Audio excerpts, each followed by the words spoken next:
अस्सलामुअलैकुम, मैं हूँ आपकी दोस्त, आपकी host Sahibaz. Welcome to my channel hang out with Sahibaz. Like करें, सब्सक्राइब करें और मुझे मोटिवेट करें। आज है जनाब कीमा और भिंडी।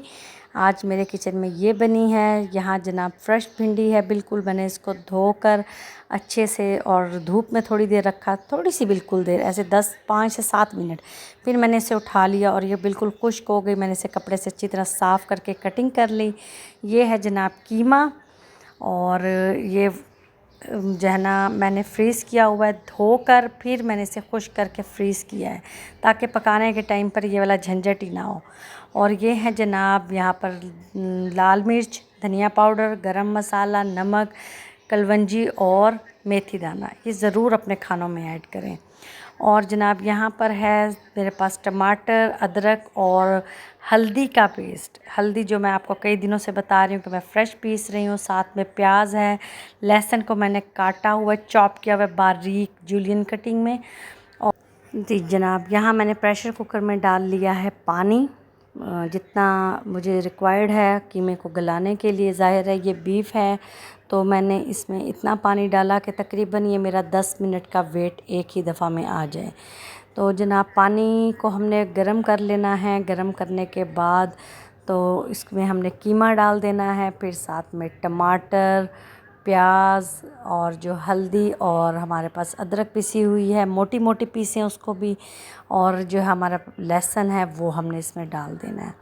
ठीक है जनाब, ये इसमें चीज़ें डल गई हैं। अब हम इसको थोड़ा सा वेट देंगे। जब आपका कीमा थोड़ा सा घुल जाएगा, वाटरी होना शुरू हो जाएगा सारी चीज़ों के साथ, तो फिर हम इसको वेट लगाएंगे। अब मैंने इसको यहाँ पर वेट किया है क्योंकि आपके सामने तो हर सारा प्रोसेस मैं नहीं कर रही, वो मैंने आपको बता दिया है। अब इसको मैंने यहाँ पर वेट लगा दिया। दूसरे पैन में मैंने डाल दिया है ऑयल। ऑयल में मैंने डाली हैं जी कोरिएंडर जो होती हैं वो, साबित जो धनिया जिसे हम कहते हैं वो डाला है गरम तेल में हल्का सा। फिर मैंने इसमें डाल दी अपनी ये भिंडियाँ जो कटी हुई थी, इनको यहाँ मैंने फ्राई कर लिया है। इसका मुझे अब ये फ़ायदा होगा कि ये बहुत इजी क्विकली जो है ना खाना बन जाएगा। एक साइड पे मेरा कीमा रेडी हो जाएगा हमारा, दूसरी साइड पे जो है हमने अपनी भिंडियाँ फ्राई की हुई होंगी। तो ये हमने जो है ना, अगर आपकी भिंडियाँ सही से खुश्क हैं तो ये कभी भी लेस नहीं करेंगी। और यहाँ पर भिंडियों ने बिल्कुल भी कोई लेस नहीं किया क्योंकि तेल भी गर्म था और जो है भिंडियाँ भी बिल्कुल खुश्क थीं, इनमें बिल्कुल भी पानी नहीं था। इसको आपने तेज़ आंच पे फ्राई कर लेना है।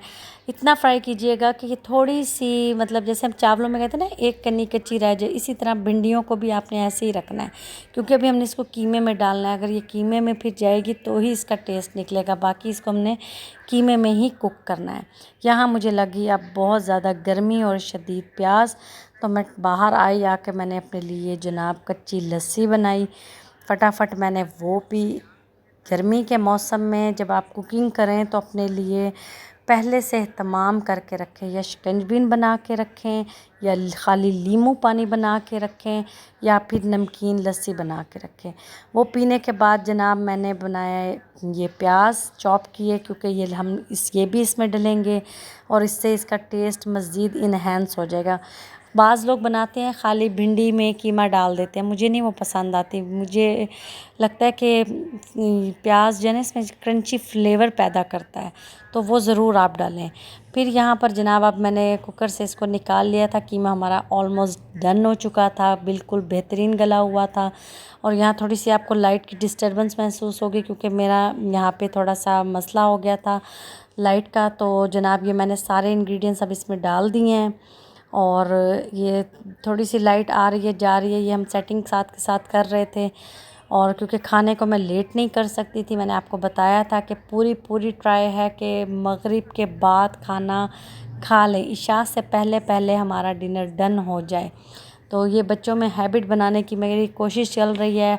आप भी दुआ करें कि अल्लाह ताला मुझे इसमें कामयाबी दे, क्योंकि बच्चे कहीं ना कहीं ब्लंडर करते हैं और वीकेंड आने पर बहुत ज़्यादा तंग करते हैं। कि ज़ाहिर है हमने उनको थोड़ा बहुत अयाशी में डाला हुआ है तो उनकी अब आदत को ख़त्म तो करना है कि ज़ाहिर है सेहत सबसे पहले है। तो जब मैं पढ़ रही हूँ, मैं देख रही हूँ कि टाइम पे खाना, टाइम पे सोना उठना कितना ज़रूरी है, तो मेरी एक छोटी सी कोशिश चल रही है अपने बच्चों में ये हैबिट डालने की कि वो इस चीज़ पर अभी से पुख्ता हो जाएं, उनके अंदर ये चीज़ आ जाए कि हमने अपने काम वक्त पर करने हैं। इंसान कोशिश कर सकता है और अल्लाह ताला इंसान की कोशिश को ही देखता है। कामयाबी अल्लाह ने ही देनी है, हम उससे दुआ कर सकते हैं और उससे मदद मांग सकते हैं, जो कि मैं उससे मांग भी रही हूँ। और यहाँ मुझे ऑयल कम लगा तो मैंने इसमें थोड़ा सा ऑयल डाल लिया और साथ के साथ कीमा भूनना शुरू हुआ। जैसे मैंने कहा कीमा भुनेगा उतनी देर में ये हो जाएगा कि मैं 7 रोटियाँ बना लेती हूँ, ताकि कुछ टाइम सेविंग हो जाएगी। तो इसी तरह मैंने 7 रोटी बनानी शुरू कर दी और मेरी रोटी गोल है, देखें इधर उधर नहीं जा रही है। तो जनाब खैर रोटी गोल हो या चकोर हो, जानी तो पेट में ही है। क्योंकि अब तो रोटियों गोल वाला जो सीन ही ख़त्म हो गया। पठान भाइयों ने जो है ना ओवल शेप में रोटी बना दी है और किसी ने जनाब चकोर पराठा बना दिया है। तो इसीलिए अब लड़कियां इस झंझट से बाहर आ गए कि रोटी गोल है या चकोर है।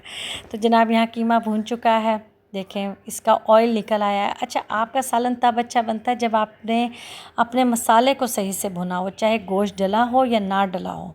तो यहाँ पर ये बेहतरीन जो है ना इसका ऑयल बबल्स के साथ बाहर आ गया था, इसलिए फिर मैंने इसमें प्याज डाले, उसको मिक्स किया। 4-1 मिनट के बाद, तकरीबन 4 मिनट के बाद मैंने उसमें जो फ्राई हमारी भिंडी थी मैंने वो डाल दी। भिंडी डालकर मैंने इसको ऐसे ही लेयर के साथ ही छोड़ दिया और इस पर ढक्कन लगा के इसे दम दे दिया। दम दिया मैंने तकरीबन 5 से 7 मिनट का। तो ऑलमोस्ट हमारे प्याज़ों को 10 से 12 मिनट मिल गए हैं इसमें सेट होने के लिए, क्योंकि मैंने इसको हल्का सा क्रंची रखना था, इसलिए मैंने थोड़ा वेट दिया। अगर आप चाहते हैं कि प्याज ज़्यादा घुलें, क्रंची फ्लेवर ना आए, तो आप ऐसे करें कि प्याज़ों को पहले से डाल दें, ठीक है, और इस तरह ज़रा दम ज़्यादा देर दे दें। अब मैंने लास्ट में ऐड कर दिया यहाँ पर 2 लेमन का रस, और उसके बाद जो इसका टेस्ट था माशाल्लाह सुभान अल्लाह। जो मेरे बच्चे पहले सालन देख के रो रहे थे कि मम्मा ये क्या बनाती हैं आप, तो वो कोई कह रहा था प्याज ना डालें, कोई कह रहा था भिंडी ना डालें, किसी की फरमाइश थी प्याज कम हो, किसी की फरमाइश थी कीमा ना हो। तो लेकिन जब टेबल पर डिस्प्ले हुआ, बच्चों ने खाना खाया तो उनको पसंद आया। मतलब उनको जो फीलिंग्स आ रही थी कि हम नहीं खा सकेंगे, अल्हम्दुलिल्लाह उन्होंने खाया। मेरे लिए तो यही काफ़ी है कि मेरे बच्चों को जो मैं खाना दे रही हूँ वो कुछ ना कुछ उसमें से खा लें, क्योंकि बहुत चूज़ी हैं, बहुत चीज़ों को देखते हैं, गौर व फ़िक्र करके खाते हैं। लेकिन अल्हम्दुलिल्लाह अच्छा बना, मुझे वैसे ख़ुद भी पर्सनली पसंद आया। दुआओं में अपने याद रखें, मुझे अपनी दुआओं में याद रखें, ख़ास तौर पर याद रखें, और अपने मुल्क की बका के लिए, अपनी उम्मत मुस्लिमा की बका के लिए दुआएं करें। फिर मिलेंगे, अल्लाह हाफ़िज़।